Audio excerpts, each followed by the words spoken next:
ಇಡಿಯಾಗಿ ಆ ಹೆಂಗಸಿನ ರೂಪವನ್ನ ತಮ್ಮ ಕಂಗಳಲ್ಲಿ ತುಂಬಿಕೊಳ್ಳುವವರಂತೆ ಅವಳನ್ನೇ ದಿಟ್ಟಿಸಿದರು.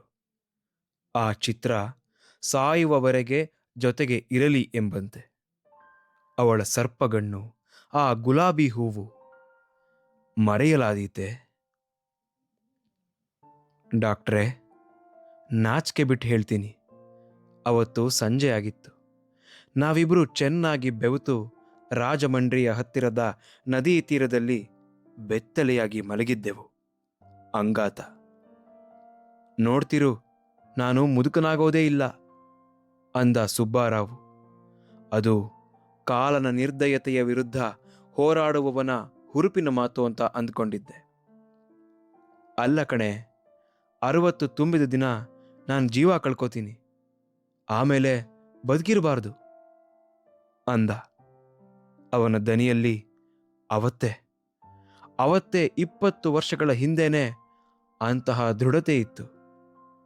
ನೆನ್ನೆ 60 ತುಂಬುದ್ವು ಡಾಕ್ಟ್ರೆ. ನಾವಿಬ್ರೂ ಜೊತೆಯಲ್ಲೇ ಕೂತು ಕಡೆಯ ದಿನದ ಎಲ್ಲ ವಿಷಯಗಳನ್ನ ನಿರ್ಧಾರ ಮಾಡಿದ್ವಿ. ಅವನು ಬದುಕನ್ನ ಹುಚ್ಚನಂತೆ ಪ್ರೀತಿಸಿದ್ದ ಡಾಕ್ಟ್ರೆ. ಅವನು ಸಮುದ್ರವನ್ನೂ ಪ್ರೀತಿಸಿದ್ದ, ನಾಯಿನು ನನ್ನನ್ನೂ ಪ್ರೀತಿಸಿದ್ದ. ಸಾಯೋ ದಿವಸ ಹತ್ತಿರ ಬಂದ ಹಾಗೆಲ್ಲ ಮಂಕಾಗಿ ಹೋಗ್ಬಿಟ್ಟ. ಸಾವು ಅನ್ನೋದು ತನ್ನ ನಿರ್ಧಾರ ಅಲ್ಲವೇ ಅಲ್ಲ, ಅದು ತನಗಾಗಿ ಅವತ್ತು ಸರಿಯಾಗಿ ಮನೆ ಬಾಗಿಲಿಗೆ ಬಂದು ಕಾಯ್ತಾ ಇರೋ ವಿಧಿ ಅನ್ಸೋಕೆ ಶುರುವಾಗಿತ್ತು ಅವನಿಗೆ. ನಿನ್ನೆ ರಾತ್ರಿ ನಾನು ಅವನ ಮನೆಯಿಂದ ಹೊರಡೋ ಹೊತ್ತಿಗಾಗಲೇ ಅವನು ಈ ಜಗತ್ತಿನವನಾಗೇ ಇರಲಿಲ್ಲ ಡಾಕ್ಟ್ರೆ. ನಾಯಿನಾದ್ರೂ ಕರ್ಕೊಂಡು ಹೋಗ್ತೀನಿ ಅಂದೆ. ಅದು ಅವನ ಕಾಲ್ ಹತ್ರ ಮಲ್ಕೊಂಡು ನನ್ನನ್ನೇ ನೋಡ್ತಾ ಇತ್ತು. ಅದರ ಮುಪ್ಪಿನ ಮಂಜುಗಣ್ಣಲ್ಲಿ ನಾನು ಸುಬ್ಬಾರಾವ್ನ ನೆನಪುಗಳನ್ನ ಹುಡುಕೋತೀನಿ ಅಂತ ಅಂದ್ಕೊಂಡಿದ್ದೆ. ಬೇಡ, ಇವನು ನನ್ನ ಜೊತೆ ಬರಲಿ ಅಂದ. ನಿನಗಷ್ಟು ಬೇಕು ಅಂದರೆ ಒಂದು ರಕ್ತಗೆಂಪು ಗುಲಾಬಿಯಲ್ಲಿ ನನ್ನ ನೆನಪುಗಳನ್ನ ಹುಡುಕೋ ಅಂದ.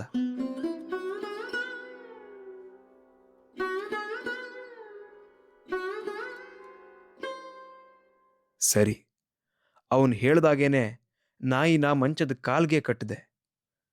ಎಷ್ಟು ಸಡಿಲವಾಗಿ ಗಂಟು ಹಾಕಿದ್ದೆ ಅಂದ್ರೆ ನಾಯಿ ತಪ್ಪಿಸ್ಕೊಳ್ಬಹುದಾಗಿತ್ತು. ಅದೊಂದೇ ಡಾಕ್ಟ್ರೆ, ಇಷ್ಟು ವರ್ಷಗಳಲ್ಲಿ ನಾನು ಅವನಿಗೆ ಮಾಡಿದ ಮೋಸ ಅದೊಂದೇ ಅಂದು ಮಾತು ನಿಲ್ಲಿಸಿದಳು. ಇಲ್ಲ, ಅದು ಸತ್ತು ಹೋಗಿದೆ ವಿವರಿಸಿದರು ಡಾಕ್ಟರ್ ಗೌಡ. ಸರಿ, ಅದಕ್ಕೂ ಬೇಕಾಗಿರ್ಲಿಲ್ಲ ನೋಡಿ. ನನಗೆ ಅದರ ಕಣ್ಣೇ ನೆನಪಾಗ್ತವೆ. ನಿನ್ನೆ ಮಧ್ಯರಾತ್ರಿ ಅಲ್ಲಿಂದ ಹೊರಟು ಮನೆಗೆ ಬಂದೆ. ಹೊಸ ಸೀರೆ ಉಟ್ಕೊಂಡೆ. ನಾವು ಆಂಧ್ರ ದೇಶದ ಹೆಂಗಸರು ಕಪ್ಪು ತಂಬಾಕಿನ ಚುರುಟ ಸೇರ್ತೀವಿ, ಗೊತ್ತಲ್ಲ ನಿಮ್ಗೆ. ಆ ವಾಸನೆ ಸುಬ್ಬಾರಾವ್ಗೆ ಇಷ್ಟವಾಗ್ತಾ ಇರಲಿಲ್ಲ. ಸಿಗರೇಟ್ ಸೇದೋದು ಕಲಿಸಿದ್ದ. ಇಲ್ಲಿ ನೋಡಿ, ಈ ಮಂಚದ ಮೇಲೆ ಮಲಗ್ಕೊಂಡು ಇಡೀ ರಾತ್ರಿ ಒಂದಾದ ಮೇಲೊಂದು ಸಿಗರೇಟ್ ಸೇದ್ದೆ. ಅವನು ಅಲ್ಲಿ ತುಂಬಾ ಕಷ್ಟದಿಂದ ತನ್ನ ಕೊನೆ ಪತ್ರ ಬರೀತಿದ್ದ ಅನ್ಸುತ್ತೆ. ಬೆಳಗಿನ ಜಾವ 3ಕ್ಕೆ ಎದ್ದು ಕಾಫಿ ಮಾಡ್ಕೊಂಡು ಕುಡಿದೆ. ಸ್ನಾನ ಮಾಡಿ ಈ ಕಪ್ಪು ಸೀರೆ ಉಟ್ಕೊಂಡು ಈಚೆ ಬಂದು ಹಿತ್ಲಲ್ಲಿ ನಾನೇ ಬೆಳೆಸಿರೋ ಗಿಡದಿಂದ ಈ ಗುಲಾಬಿ ಹೂ ಕಿತ್ತು ಮುಡ್ಕಂಡೆ ನೋಡಿ. ಬೆಳಗಿನ ಮೊದಲ ಕಿರಣ ನೆಲಕ್ಕೆ ಬಿದ್ದಿತ್ತು.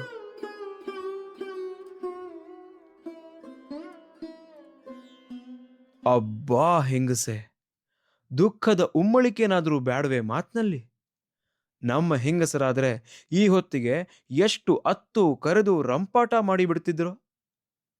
ಕೇವಲ ನೈತಿಕತೆ ಮತ್ತು ಮನುಷ್ಯತ್ವ ಇಲ್ಲದ ಹೆಂಗಸು ಮಾತ್ರ ಹೀಗೆ ದುಃಖವನ್ನ ಸರಳೀಕರಿಸ್ತಾಳೆ ಅಂತ ಅನ್ನಿಸ್ತು.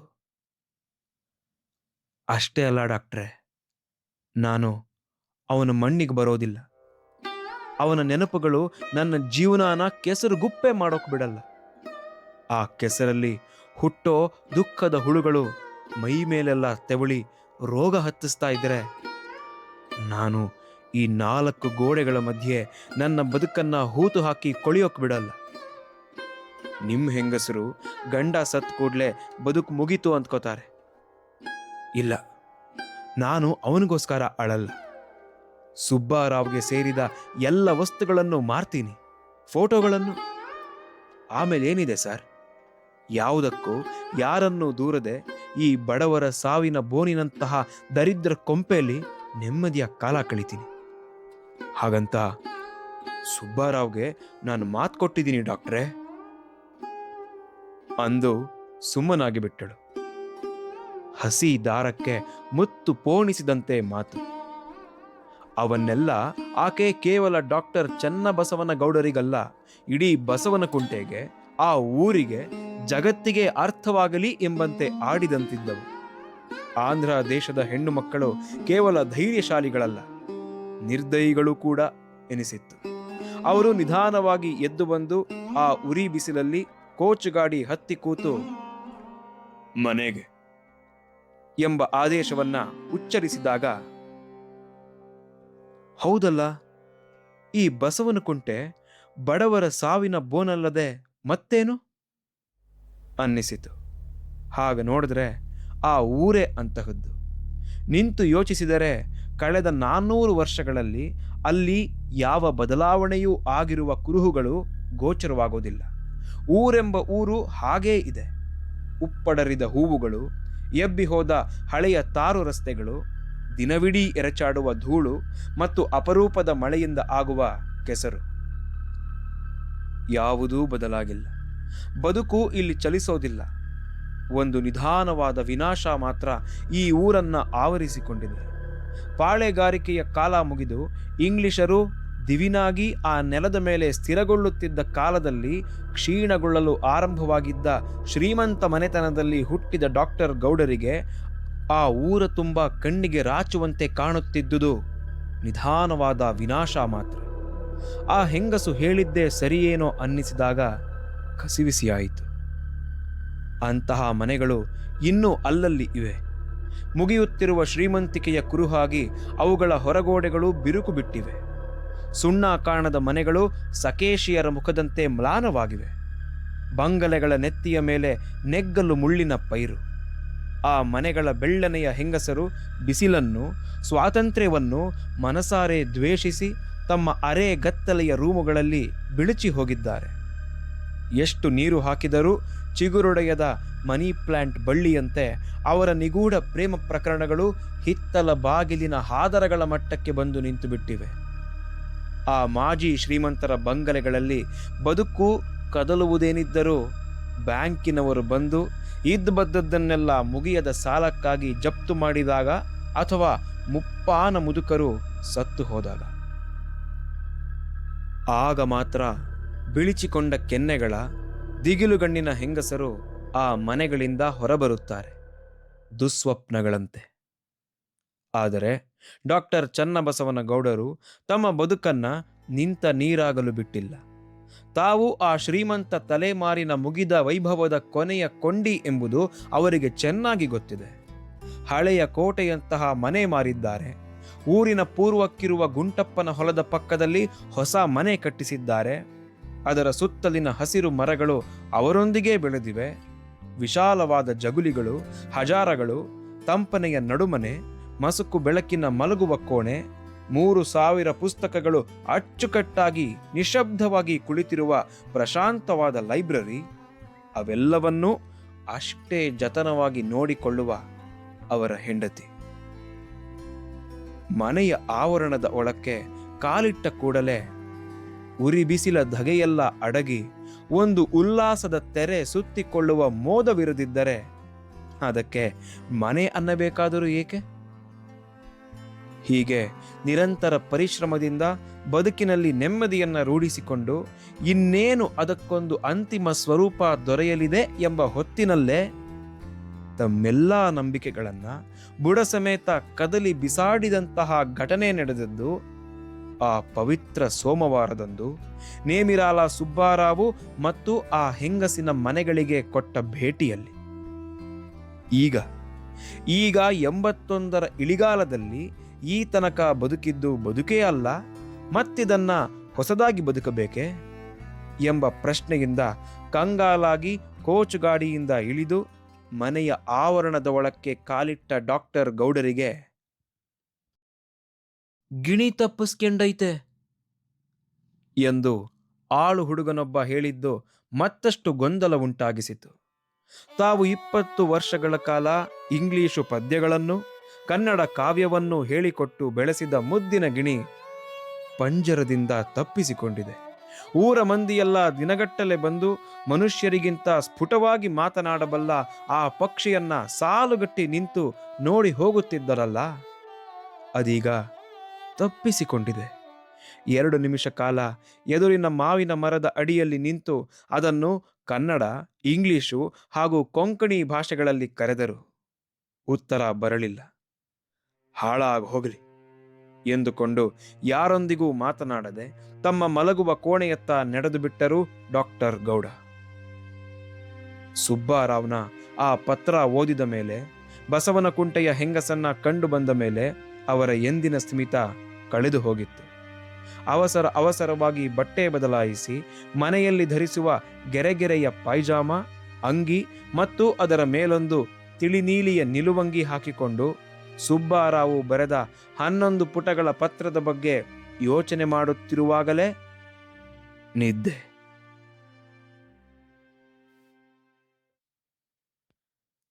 ಹೇಳಿ ಮಾಡಿಸಿದ್ದ ದುಂಡನೆಯ ತಲೆಗೆ ಬಿಗಿಯಾಗಿ ಕಟ್ಟಿದ ತುರುಬು, ಅದರ ಹಿಂಬದಿಗೆ ಒಂದು ನಾಗರ ಬಿಲ್ಲೆ, ಕಿವಿಯಲ್ಲಿ ಉತ್ತರ ಆಷಾಢದ ಮಳೆಯಂತೆ ಹೊಳೆಯುವ ವಜ್ರದ ಹರಳಿನ ಬೆಂಡೋಲೆ, ಹಣೆಯಲ್ಲಿ ಕೆಂಪು ಹುಡಿ ಕುಂಕುಮ ಮತ್ತು ಕನಕಾಂಬರ ಬಣ್ಣದ ರೇಷ್ಮೆ ಸೀರೆ. ಇವೆಲ್ಲದರ ಜೊತೆಯಲ್ಲೇ ತುಟಿಗಳಿಗೆ ಬಳಿದ ತೆಳ್ಳನೆಯ ರಂಗು, ನೀಳವಾದ ತೋಳುಗಳನ್ನು ಮುಚ್ಚದೆ ಬಿಟ್ಟ ತೋಳಿಲ್ಲದ ರವಿಕೆ, ಹೌದೋ ಅಲ್ಲವೋ ಎಂಬಂತೆ ಮೆತ್ತನೆಯ ಹತ್ತಿಯಲ್ಲಿ ಅದ್ದಿ ಪೂಸಿಕೊಂಡ ಮರ್ಲಿನ್ ಪೌಡರ್, ಅದರ ಅಡಿಯಲ್ಲಿ ಅಷ್ಟೇ ತೆಳ್ಳಗೆ ಹಚ್ಚಿಕೊಂಡಿದ್ದ ರೂಪಾಲಿ ಸ್ನೋ ಮತ್ತು ಒಬ್ಬ 70 ವರ್ಷದ ವೃದ್ಧ ಮುತ್ತೈದೆಗೆ ಅಷ್ಟೇನೂ ಸರಿಹೊಂದದ ಕಣ್ಣಿನ ಕಪ್ಪು ಇತ್ಯಾದಿಗಳು ಆಕೆಗೆ ಕಳೆದ ಶತಮಾನದ ಗಾಂಭೀರ್ಯವನ್ನು, ಈ ದಶಾಬ್ದದ ಹೊಳಪನ್ನೂ ಕೊಟ್ಟಿದ್ದವು.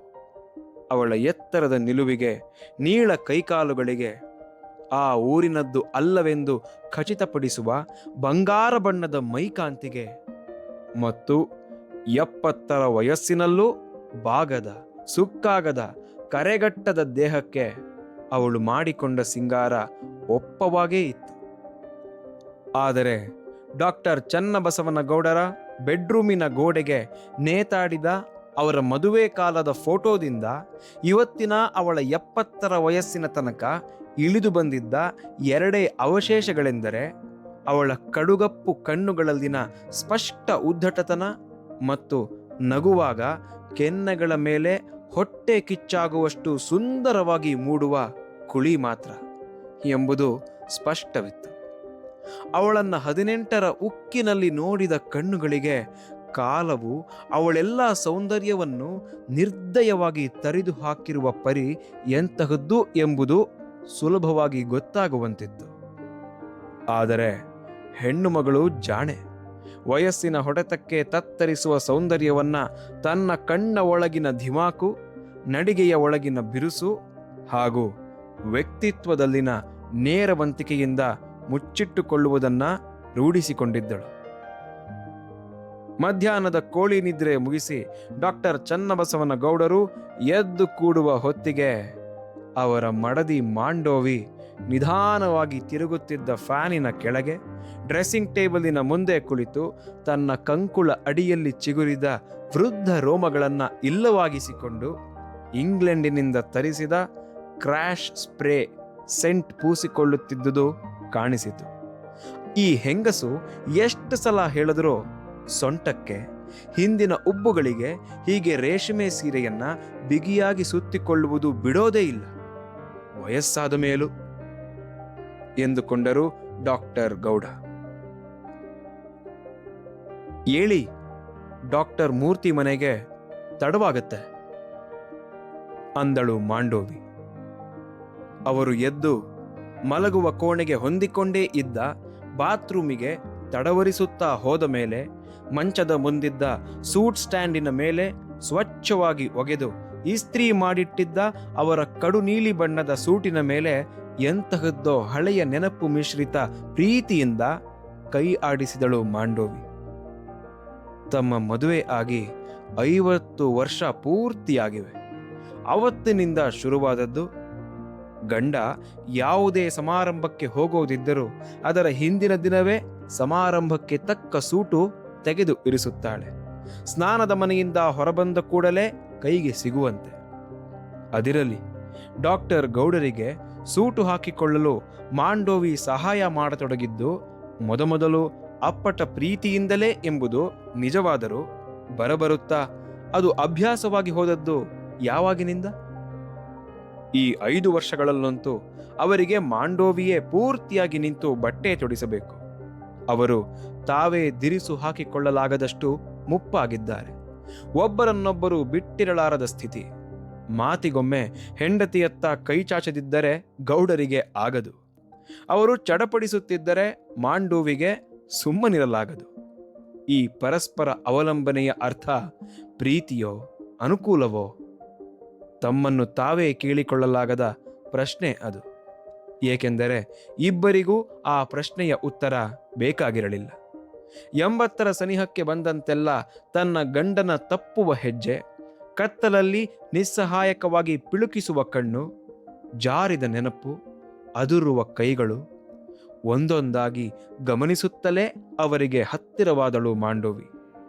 ರಾತ್ರಿಯ ಗಾಢ ನಿದ್ರೆಯಲ್ಲಿ ಆತ ಉದ್ದನೆಯ ಉಸಿರನ್ನ ಎಳೆದುಕೊಳ್ಳುವಾಗ ವಿಚಿತ್ರವಾಗಿ ಬಿಕ್ಕತೊಡಗಿದ್ದನ್ನ ಕಂಡ ಮೇಲಂತೂ ತನ್ನ ಗಂಡ ಸಾವಿನ ಅಂಚಿಗೆ ತೆವಳುತ್ತಿರುವ ಮಿಜಿಮಿಜಿಯ ಮುದುಕನು ಎನಿಸುವ ಬದಲು ಮತ್ತೆ ನಿಸ್ಸಹಾಯಕ ಬಾಲ್ಯಕ್ಕೆ ಹಿಂತಿರುಗುತ್ತಿರುವ ಪುಟ್ಟ ಮಗು ಎಂಬ ಭಾವ ಅವಳಲ್ಲಿ ಸ್ಥಿರವಾಯಿತು. ಆಗ ಅವರೆಡೆಗೆ ಬೆಳೆದದ್ದು ಕರುಣೆಯೋ ಪ್ರೀತಿಯೋ 50 ವರ್ಷಗಳ ಸಹಜ ಅಭ್ಯಾಸವೋ ಎಂಬುದನ್ನು ಮಾಂಡೋವಿ ಪ್ರಶ್ನಿಸಿಕೊಳ್ಳಲಿಲ್ಲ. ಆದರೆ ಎಂತಹ ದೌರ್ಭಾಗ್ಯ ನೋಡಿ! ವೈವಾಹಿಕ ಬದುಕಿನ ದಿನನಿತ್ಯದ ಎಡಸು ಪೆಡಸುಗಳನ್ನು ಗೆಲ್ಲೋದಕ್ಕಿಂತ ಅದರ ಘೋರ ದುರಂತಗಳನ್ನು ಗೆಲ್ಲೋದೇ ಹೆಚ್ಚು ಸುಲಭ ಎಂಬುದನ್ನು ಅರ್ಧ ಶತಮಾನ ಒಟ್ಟಾಗಿ ಕಳೆದ ಅವರಿಬ್ಬರೂ ಅರಿಯಬೇಕಾದ ಕಾಲದಲ್ಲಿ ಅರಿಯಲಿಲ್ಲ. ತುಂಬಾ ವರ್ಷಗಳ ಅನುಭವದಿಂದ ಎಲ್ಲರೂ ಕಲಿಯುವ ಸಾಮಾನ್ಯ ಪಾಠಗಳನ್ನು ಅವರೂ ಕಲಿತಿದ್ದರಾದರೂ ಅದರಿಂದ ಈಗ ಇಳಿ ವಯಸ್ಸಿನಲ್ಲಿ ಪ್ರಯೋಜನವೇನೂ ಇರಲಿಲ್ಲ. ಪೂರ್ ಮಾಂಡೋವಿ ತನ್ನ 50 ವರ್ಷದ ಪ್ರತಿಯೊಂದು ಮುಂಜಾವನ್ನು ಗಂಡನೆಡೆಗೆ ಸರಿಯುವ ಸೋಲಿನ ಮೊದಲ ಹೆಜ್ಜೆ ಎಂಬಂತೆಯೇ ಎದ್ದಿದ್ದಾಳೆ. ಆ ಬೆಳಗಿನ ಜಾವಗಳ ಅವಳ ಮನಸ್ಥಿತಿಯನ್ನ ದೇವರೇ ಬಲ್ಲ. ಮುಷ್ಟಿ ಬಿಗಿ ಹಿಡಿದು ಹಲ್ಲು ಕಚ್ಚಿಕೊಂಡು ಒಂದು ನಿರಾತಂಕ ರಾತ್ರಿಯ ಸುಖ ಎಲ್ಲಿ ಕೈಬಿಟ್ಟಿ ಹೋಗುತ್ತದೆಯೋ, ಮುಂಜಾವು ಮತ್ತೊಂದು ದೌರ್ಭಾಗ್ಯದ ದಿನವಾಗಿ ಎಲ್ಲಿ ಬಿಚ್ಚಿಕೊಳ್ಳುತ್ತದೋ ಎಂಬ ಆತಂಕದ ಅಪಶಕುನಗಳೊಂದಿಗೆ ಅವಳು ಬೋರಲಾಗಿ ಮಲಗಿರುತ್ತಿದ್ದರೆ ಅವಳ ಗಂಡ ಡಾಕ್ಟರ್ ಗೌಡ ಮುಗ್ಧ ಮಗುವಿನ ಮಂದಹಾಸ ಹೊತ್ತೆ ಹಾಸಿಗೆಯಿಂದ ಏಳುತ್ತಿದ್ದರು. ಹೊಸ ದಿನದಂದು ತಾವು ಮಾಂಡೋವಿಯನ್ನ ಗೆಲ್ಲಲೆಂದೇ ನಿರ್ಧರಿಸಿ ಅವರು ಏಳುತ್ತಿದ್ದಂತಿತ್ತು. ಹಾಸಿಗೆಯ ಮೇಲೆ ನೆಟ್ಟಗೆ ನಿಟಾರಾಗಿ ಕೂಡುತ್ತಿದ್ದವರಿಗೆ ಸುಳ್ಳೆ ಕೆಮ್ಮು. ಆ ನಸುಗತ್ತಲೆಯಲ್ಲಿ ಯಾವುದಕ್ಕಾಗಿಯೋ ಹುಡುಕಾಟ, ಮಂಚದ ಬುಡದಲ್ಲೇ ಬಿಟ್ಟಿರುತ್ತಿದ್ದ ಚಪ್ಪಲಿಗಾಗಿ ಅನವಶ್ಯಕ ತಡಕಾಟ. ಅಷ್ಟು ಸಾಕು. ಹೆಂಡತಿಯ ನಿದ್ದೆಗೆಡುತ್ತದೆ ಎಂಬುದನ್ನ ಅವರು ಚೆನ್ನಾಗಿ ಬಲ್ಲರು. ಸ್ನಾನ ಮುಗಿಸಿ ಬಂದವರೇ ಸರಸರನೆ ಶಬ್ದ ಮಾಡುತ್ತಾರೆ. ಡ್ರೆಸ್ಸಿಂಗ್ ಟೇಬಲಿನ ಮೇಲಿನದೇನನ್ನೋ ಕೆಡವುತ್ತಾರೆ. ತನ್ನ ನಿದ್ದೆಗಿಡಿಸುವ ಅವರ ಪ್ರಯತ್ನಗಳೆಲ್ಲ ಮಾಂಡೋವಿಗೆ ಅರ್ಥವಾಗುತ್ತವೆ. ಬೇಕಂತಲೇ ಕವುಚಿ ಮಲಗುತ್ತಾಳೆ. ಆಹ್, ಹಾಸಿಗೆಗೆ ಒರಗಿದ ಶಿಲಾಬಾಲಿಕೆಯಂತೆ ಮಲಗಿರುವ ಮಾಂಡೋವಿಯ ಸೊಂಟದ ತಿರುವನ್ನು, ಅವಳು ಕಂಗಳ ಮೇಲೆ ಮೊಳಕೈ ಇಟ್ಟುಕೊಂಡು ಅರೆ ಬೋರಲಾಗಿ ಮಲಗುವ ಸುಂದರ ಪರಿಯನ್ನು ಡಾಕ್ಟರ್ ಗೌಡರು ಅಂತಹ ಎಷ್ಟು ಸಾವಿರ ಮುಂಜಾವುಗಳಲ್ಲಿ ನೋಡಿಲ್ಲ. ಮಾಂಡೋವಿ ಮಲಗಿದರೆ ಸ್ತಬ್ಧಗೊಂಡ ಜಲಪಾತದಂತಿರುತ್ತಾಳೆ. ಆದರೆ ಎಚ್ಚರವಾದ ಮೇಲೂ ಎದ್ದು ಕೂಡಬಾರದೆಂದು ನಿರ್ಧರಿಸಿ ಮಲಗಿದಂತೆ ನಟಿಸುವ ಅವಳನ್ನ ಕೆಣಕಿದರೆ ಅವಳಿಗೆ ಎಂತಹ ಅಸಹಾಯಕ ಸಿಟ್ಟು ಬರುತ್ತದೆ ಎಂಬುದು ಡಾಕ್ಟರ್ ಗೌಡರಿಗೆ ಗೊತ್ತು. ತಾವು ಮಾಡುವ ಒಂದೊಂದು ಸದ್ದಿಗಾಗಿ ಅವಳು ಕಾಯುತ್ತಾ ಮಲಗುತ್ತಾಳೆ. ಚಪ್ಪಲಿಗಾಗಿ ಕಾಲು ತಡಕಾಡಿದರೂ ಸಾಕು. ರಾತ್ರಿ ಬಚ್ಚಲ್ ಮನೆಯಲ್ಲಿ ಬಿಟ್ಟಿದ್ದೀರಿ ನೋಡಿ ಎಂದು ಅರೆ ನಿದ್ದೆಯ ದನಿಯಲ್ಲಿ ಗೊಣಗಿದವಳೆ ಮರುಕ್ಷಣದಲ್ಲಿ, ಥತ್, ಈ ದರಿದ್ರ ಮನೆಯಲ್ಲಿ ಸುಖವಾಗಿ ನಿದ್ದೆ ಮಾಡೋಕ್ಕೂ ಆಗಲ್ಲ ಎಂದು ಸಿಡುಕುತ್ತಾಳೆ. ದನಿಯಲ್ಲಿ ಈಗ ನಿದ್ದೆಯ ಪಸೆ ಇಲ್ಲ. ಡಾಕ್ಟರ್ ಗೌಡರಿಗೆ ಗೊತ್ತು, ತನ್ನ ನಿದ್ದೆ ಕೆಡಲೆಂದೇ ಅವಳು ಕಾಯುತ್ತಾಳೆ. ಅವರು ಬೇಕಂತಲೇ ಸದ್ದು ಮಾಡುತ್ತಾರೆ. ಎದ್ದ ಘಳಿಗೆಯಲ್ಲೇ ಒಬ್ಬರನ್ನೊಬ್ಬರು ಗೆಲ್ಲುವ ಈ ಆಟವನ್ನ ಅವರು 30 ವರ್ಷ ಸತತವಾಗಿ ಆಡಿದ್ದರು. ಆತ್ಮಗಳನ್ನ ವಿನಾಕಾರಣ ಕೆಣಕಿ ಘಾಸಿಗೊಳ್ಳುವ ಈ ಆಟ ಕಡೆಗೊಮ್ಮೆ ಶಾಶ್ವತವಾಗಿ ದಾಂಪತ್ಯಕ್ಕೆ ಕೇಡು ತರಬಹುದಾದದ್ದು ಅಕಸ್ಮಾತಾಗಿ ತಪ್ಪಿ ಹೋದದ್ದಕ್ಕೆ ಅದೊಂದು ದಿನ ಸ್ನಾನದ ಮನೆಯಲ್ಲಿ ಸೋಪು ಇರಲಿಲ್ಲವೆಂಬುದೊಂದೇ ಕಾರಣವಾಗಿತ್ತು. ಏನಿದು ಸೋಪಿನ ಪ್ರಕರಣ? ನಾಳೆ ಕೇಳೋಣ.